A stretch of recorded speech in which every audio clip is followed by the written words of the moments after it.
যুবকেরা শোনো, আল্লাহ তাআলা আমাদের যে দেহটা বানিয়েছেন, জন্ম থেকে 25 বছর পর্যন্ত গ্রোথ বলক, এই সময়ে কি পড়ে বোঝা যায় না। আর এই সময়ে যে ফুর্তি আনন্দ, এটা কোনো আনন্দ না, এটা অস্থিরতা। জীবন শুরু হবে 25-এর পরে।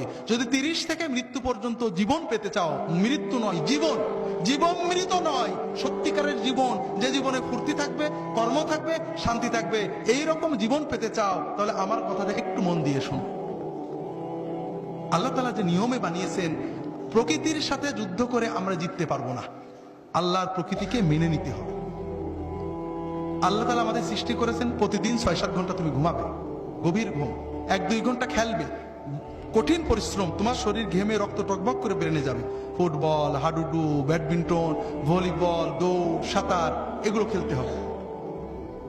এরপরে 1-2 ঘন্টা আল্লাহর ইবাদত করতে হবে, আল্লাহর সালাত, সিয়াম, জিকির, যতটুকু পারা যায়, তাতে তোমার আত্মা সুস্থ হবে, তোমার মন পরিশুদ্ধ হবে, তোমার আত্মা, মন, দেহ সবকিছু প্রোডাক্টিভ হয়ে যাবে।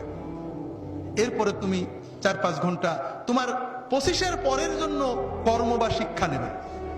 এইভাবে যদি তুমি চলো, তাহলে তোমার জীবন গতিশীল হবে, তোমার জীবন ইনশাআল্লাহ মৃত্যু পর্যন্ত সচল থাকবে।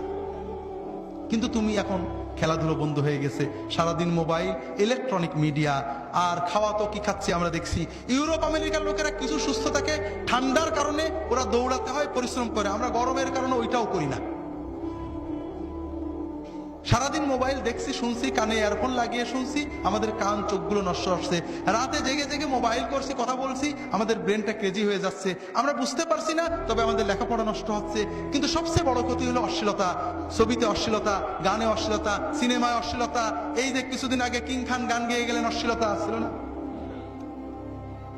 কিছু মানুষ কোটি কোটি টাকা কামাই করেছেন, করছেন এই সব অনুষ্ঠান, কিন্তু আমাদের যুবকদের কি হচ্ছে, অস্বীকার করার উপায় নেই। তাদের ভিতরে অস্থিরতা জন্ম নেয়, তাদের মনে হয় আমি আরো দেখি, টিভিতে বন্ধ হয়ে গেল, দেখি পাশের বাড়ির মেয়ের সাথে দেখা যায় কিনা, এইটা করে ওর অস্থিরতা, ওর পড়তে মন চায় না, ওর মোবাইল করতে মন চায়, ওর মনে হয় গল্প করি, এরপরে ও পাপের পথে চলে যায়, এরপরে হিরোইন ধরে, এরপরে ইয়াবা ধরে, এরপরে লেখাপড়া নষ্ট হয়ে যায়, ওর 25 হতে হতে ওর জীবনটা ক্ষতিগ্রস্ত হয়ে যায়, এর পরের জীবন মৃত হয়ে যায়, বাঁচতেও পারে না, মরতেও পারে না, ও হিরোইন গ্রহণ করে, মাদক গ্রহণ করে, এইভাবে সমাজটা আস্তে আস্তে ধ্বংস হয়ে যাচ্ছে, ঠিক না ভাই?